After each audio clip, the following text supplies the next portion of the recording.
What did you get for your factors for the first one? No, just give me that x plus 4x x plus 4x minus 1. Now, if I FOIL this out, first of all, yeah, that gives me x squared. What does that give me? What did you want? So, let's start this one over. Let's start like this. X factors into x plus x, 1x, 1x, right? Now, go for the signs. The last thing you do is multiply to get a positive. It's going to multiply to get a positive and add up to get a positive. What do my signs have to be? Positive, positive. Now, here's one simple rule. When the signs are the same as s, you take the sum of the factors. So the factors of 3 happen to be 1 and 3, right? So the signs are the same. Isn't the sum of my factors 4? Well, that's the only set of factors I have. 3 and 1. Does it matter if I say 1 and 3? No. When the signs are different,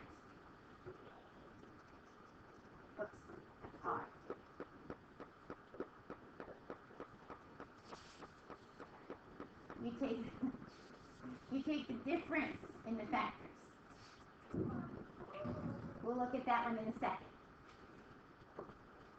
Very easy. Same, sum. Different, difference.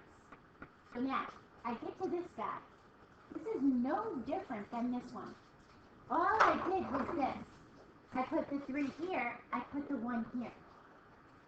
The process is exactly the same. So I say, okay, my signs are still going to be plus and plus. This time, instead of my 1x being here and I'm going xx, my 1 is here. I'm going 1, 1. Now, when you figure out the difference part, you got to do it a little bit, differently. But the plus works really easy. I only have one set of factors: 1x, 3x, or 3x, 1x. It doesn't matter. I'll get them in the right spot. This one doesn't matter. I'm adding both of them anyway. So my point in showing you this is it's okay that a is not 1. I haven't given you anything really hard, because if you think about your special triangles, your ratios are 1, 2, radical 3, 1, 1, radical 2. These are our special triangle pieces, right? So if I'm going to resolve this, I'm either getting 1s and 0s for my sines and cosines, tangents, or I'm getting something with a radical 3. Highest I'm going to go is 3. So I'm not giving anything that's got a 10 and a 12 or a 9 and a 7. They're pretty much easy because one of them is going to be an easy one to factor. The 1 is going to go anywhere, it doesn't matter, and then just kind of spread out to 3. Now, a tricky one is this.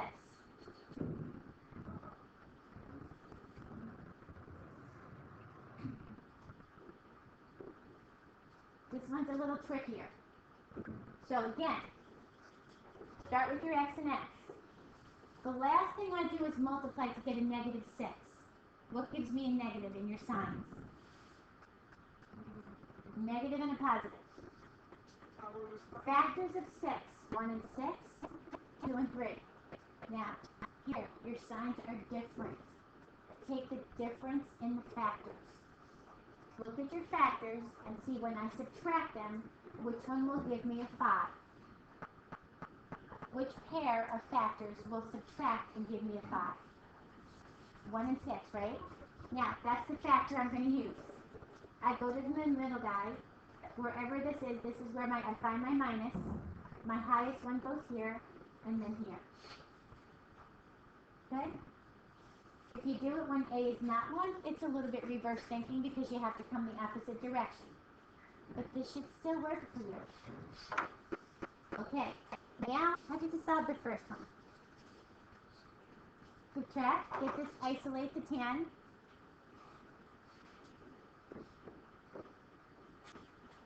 Then what? Where's tangent negative? What quadrants? 2 and 4. Now, do you recognize that If I say y over x, do you recognize this as one of your special triangles? No. So you have two choices. You could unrationalize this.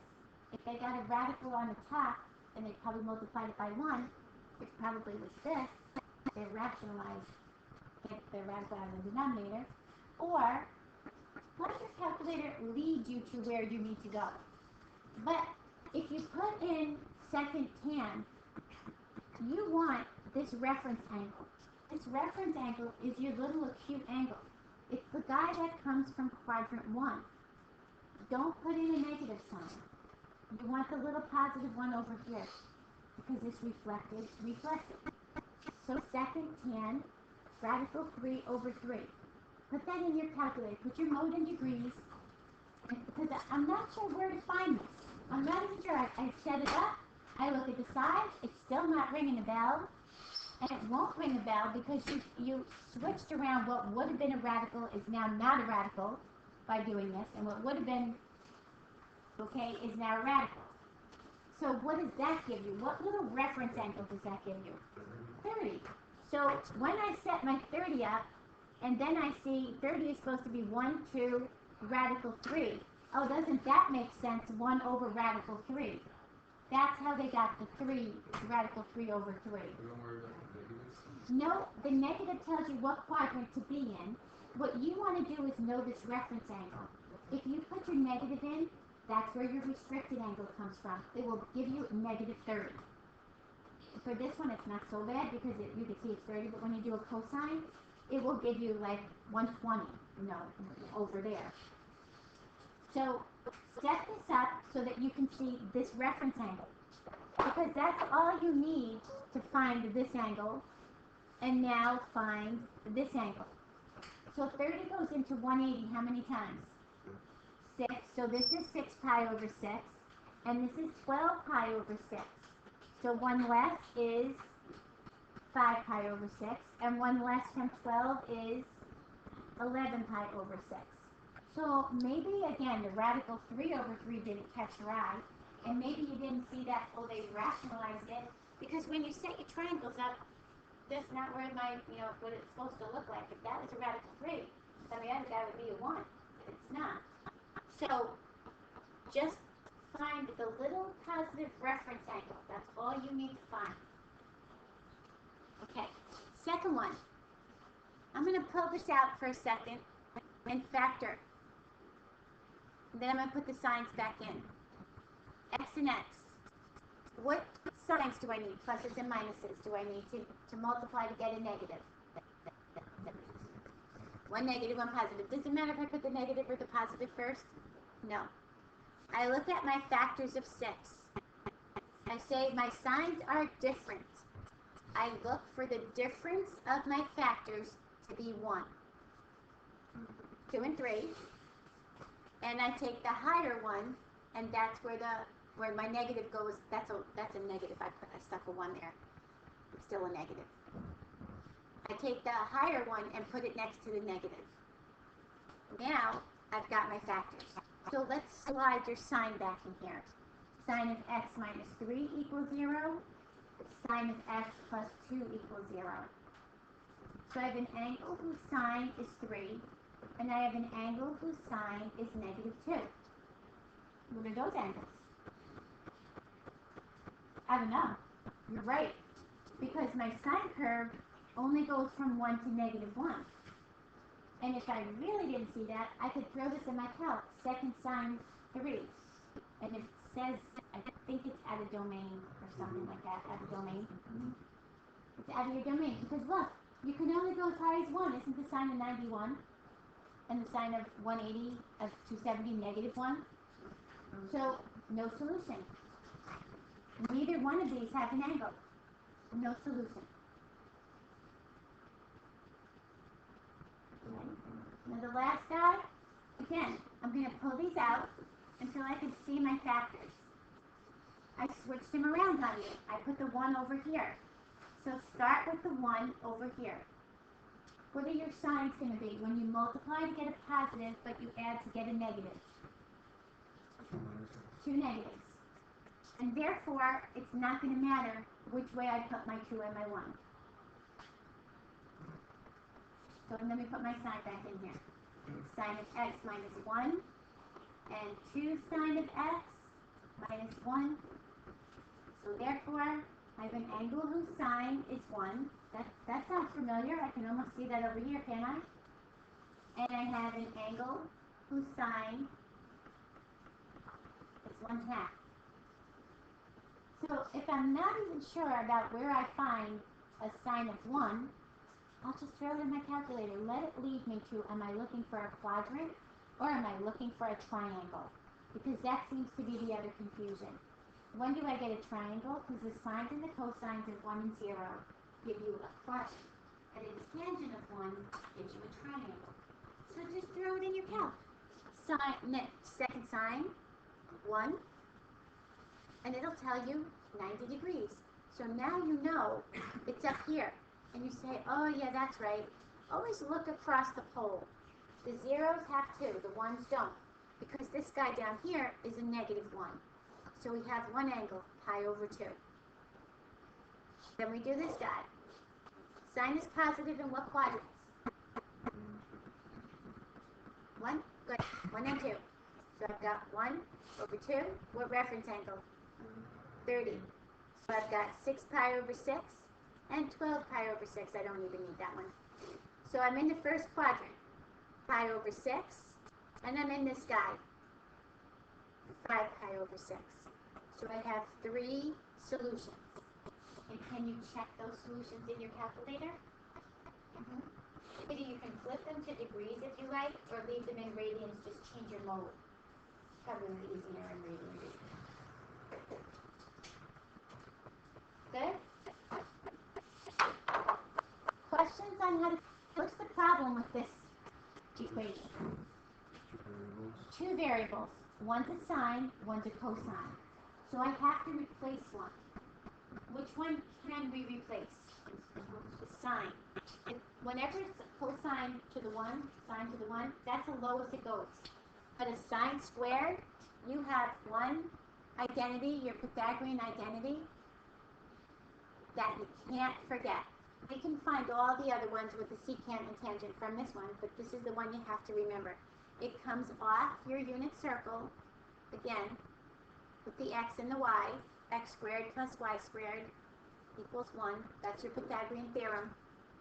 On a unit circle, the x is the cosine, the y is the sine, so we develop that.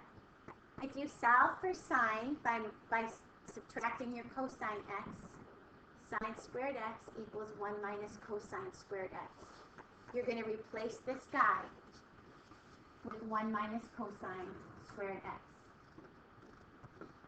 It doesn't matter to me if you moved it to one side first and then replaced it, or you replaced it over here first and then moved them both. Whichever one you prefer. It might probably be easier to move it and then replace it than you're only moving one thing. It's up to you. So we keep this and we distribute this.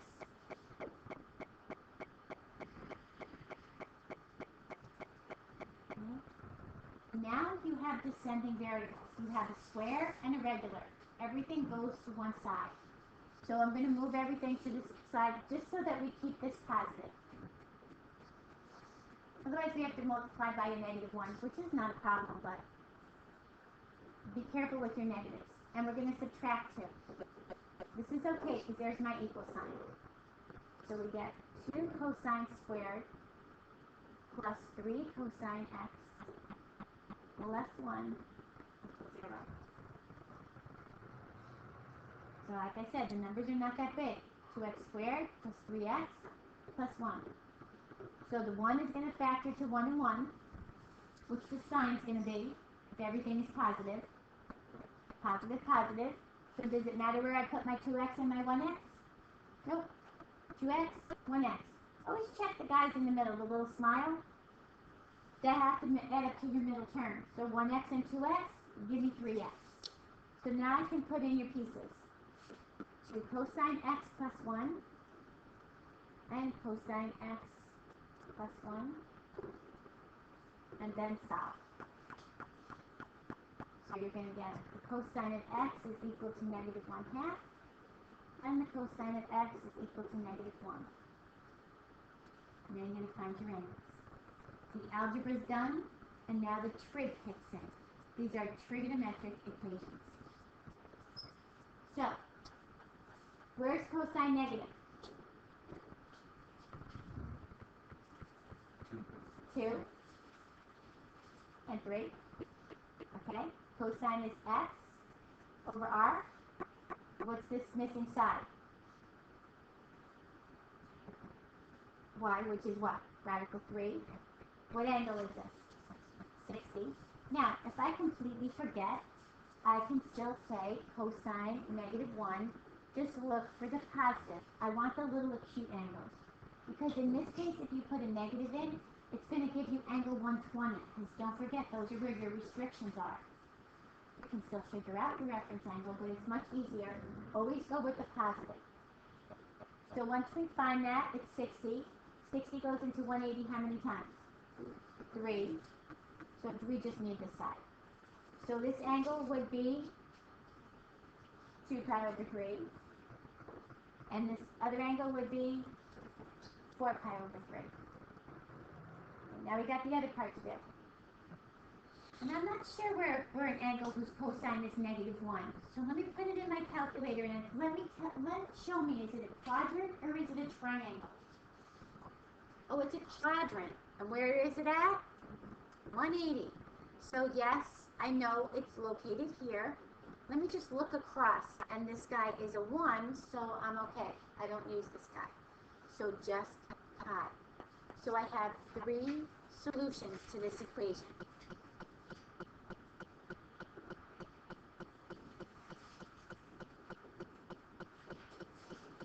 And if I want, I can plug them all in and make sure they work. If you want, you can even graph it and make sure it works. Did I show you yesterday how to graph it? They're 2 sides of y. So if you graph one side in y1 and graph the other side in y2, you should see this intersect. It's just harder in here you really have to put it in degrees just so that you can see it. So this side says 3 cosine x plus 3. And this one said 2 sine x. 2 sine squared. Thank you. 2 sine x squared. Okay, you want to make sure your square is on the outside so that it finds the sine and then squares it. Don't square your angle. Now you're going to do a zoom 7 to graph. Here's your first one. Look at the translation with the 3. And here's the second one.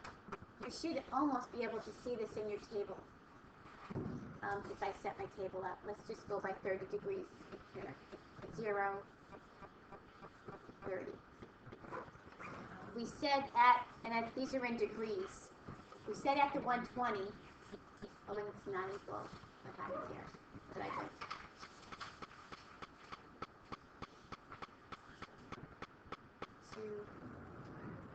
Sine x squared. 3 cosine x. That should work.